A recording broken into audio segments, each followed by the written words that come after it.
जुटल संसार छै केना जल ढारी करिए लंबा कतार छै धक्का मुक्की होय छै बड़ा भीड़ भार छै भोला रंग रसिया खाके भंग बसिया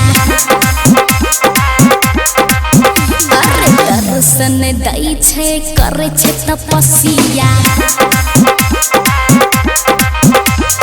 सावन में देवे घर में लागल दरबार छै पावन महीना में जुटल संसार छै केना जल ढारी करिए लंबा कतार छै धक्का मुक्की होय छै बड़ा भीड़ भार छै भोला रंग रसिया खाके भंग बसिया दर्शन दै छै करे छै तपस्या भोला रंग रसिया खाके भंग बसिया डीजे सोसी मोतिहारी भंग बसिया सुल्तानगंज से भर के जाल बाबा पर चढ़ावे लिए हम पैदल पंडा पुजारी खोले नहीं छै गेट बाबा से हमारा न करे दै छै भेंट भोला रंग रसिया खाके भंग बसिया अरे दर्शन दै छै करे छै तपस्या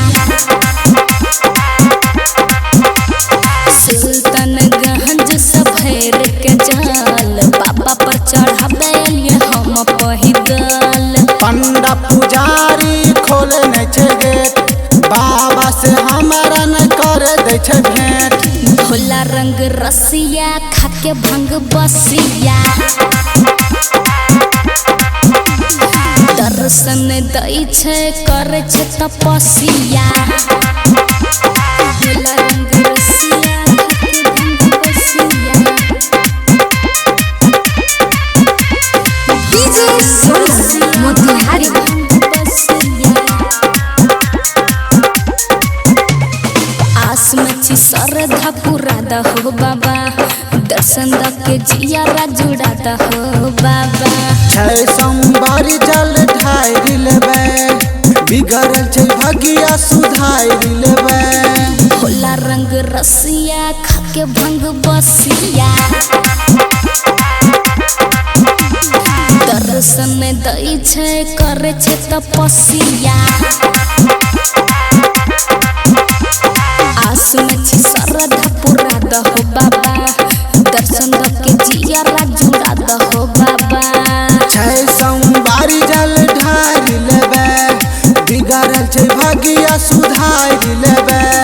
भोला रंग रसिया खाके भंग बसिया